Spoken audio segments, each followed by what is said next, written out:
Hello mummy. सुबह सुबह landline की घंटी टनटनाई। माया जी ने रिसीवर क्रेडल से उठाकर कान से लगाया तो बेटी चारू की आवाज़ कान में पड़ी। हेलो चारू बेटी। अभी सुबह सुबह की पहली चाय पर तुम्हारे पापा और मैं तुम्हें ही याद कर रहे थे। कैसे हो तुम, आनंद जी और अन्नू? मम्मी, तुम मुझे अपने पास बुला लो थोड़े दिन के लिए। माया जी उसकी बात सुनकर चौंकी। ना, इससे पहले आप माया जी को ऐसी माँ समझें जो बेटी की शादी कर उससे छुटकारा पा ले और बुलाना ही नहीं चाहे। आपकी उलझन दूर कर देती हूँ। दरअसल चारू एक हफ्ते पहले ही अपने मायके पूरे 15 दिन की गर्मी की छुट्टियाँ बिताकर गई है। इस कारण माया जी समझ नहीं पाई कि चारू ऐसा क्यों कह रही है। आप समझे, बात चारू को बुलाने की नहीं है। चारू, क्या हुआ बेटी? मम्मी, मेरी बड़ी ननंद सुरभि दीदी आ रही है। बहुत सारा काम हो जाता है, उनके 2 बच्चे हैं, सारा दिन मुझे किचन में लगा रहना पड़ता है। तुम्हारे घर में तो सभी मिलजुल कर काम करते हैं। समधन जी भी तुम्हारी मदद कराती है और सुरभि को भी मैंने तुम्हारे साथ किचन में काम करते हुए देखा है। मैं झूठ बोल रही हूँ क्या? एक तो सुरभि दीदी तब आने वाली थी जब मैं आपके पास आई थी, तब तो आई नहीं। बोल रही है कि जीजा जी को उस वक्त कुछ काम आ गया था। अभी गर्मियों की छुट्टियाँ बाकी है तो हफ्ते भर के लिए आ रही हैं। मम्मी, मुझे बुला लो कोई बहाना बनाकर। मेरी सासू माँ से कह दो कि आपकी या पापा की तबीयत खराब हो गई है। मम्मी जी मना नहीं करेंगी। मुझसे काम वाम नहीं होगा किसी का।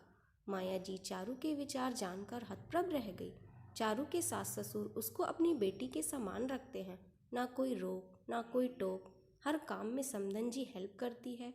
जो चारू को नहीं आता वो सिखा भी देती है। पोता अनु 2 साल का है, उसका भी पूरा ध्यान रखती है। ननंद सुरभि भी बहुत मिलनसार है। चारू के साथ मिलकर जल्दी से काम निपटा देती है। बहुत बार आनंद और चारू को घर से बाहर मूवी देखने और रेस्टोरेंट भी भेज देते हैं। कोई बंधन नहीं है। कपड़े भी अपने मन से वेस्टर्न पहनती है।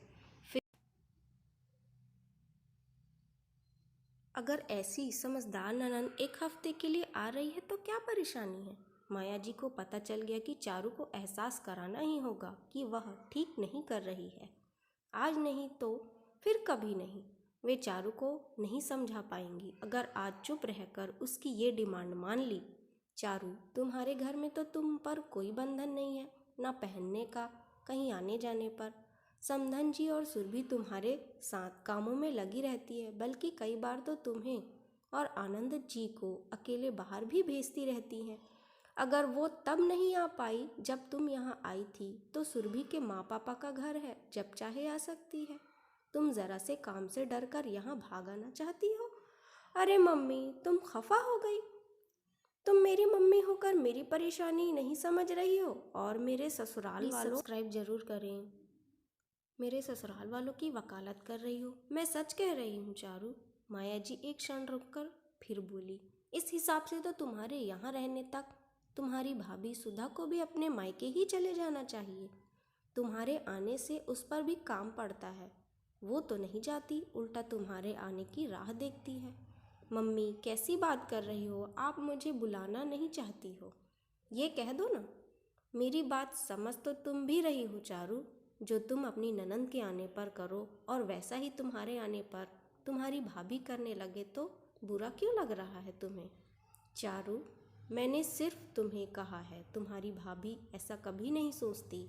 पर तुम तो वो करने के लिए कह रही हो।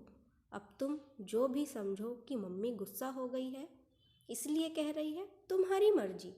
जो चाहे तुम समझ सकती हो, परंतु मैं तुम्हारी गलत बात में साथ नहीं दूंगी। माया जी ने फ़ोन का रिसीवर रख दिया। चारू को भली भांति माँ का संदेश मिल गया कि आज मम्मी वास्तव में उससे खफा हो गई है। माँ के स्वयं से नाराज हो जाने के एहसास मात्र से ही वह घबरा गई। अपनी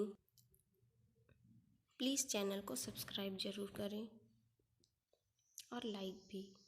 मम्मी की कही बातों को आत्मसात किया। कुछ देर सोचने के बाद चारू ने फिर फ़ोन मिलाया। माया जी ने ही फ़ोन उठाया। Hello mummy, thank you. आज आपने मुझे सही रास्ता दिखा दिया। अच्छा किया जो मेरी अनुचित मांग नहीं मानी। आप मुझे फटाफट मसूर दाल के गुल्ले और पापड़ की सब्जी की रेसिपी बता दो। मैं ये दोनों बनाऊंगी। हमारे यहाँ ये नहीं बनती है, तो नई डिश हो जाएगी। दीदी के आने पर माया जी ने फ़ोन पर ही दोनों की रेसिपी उसको लिखवाई। अच्छा मम्मी, अब तो आप मुझसे नाराज़ नहीं हो?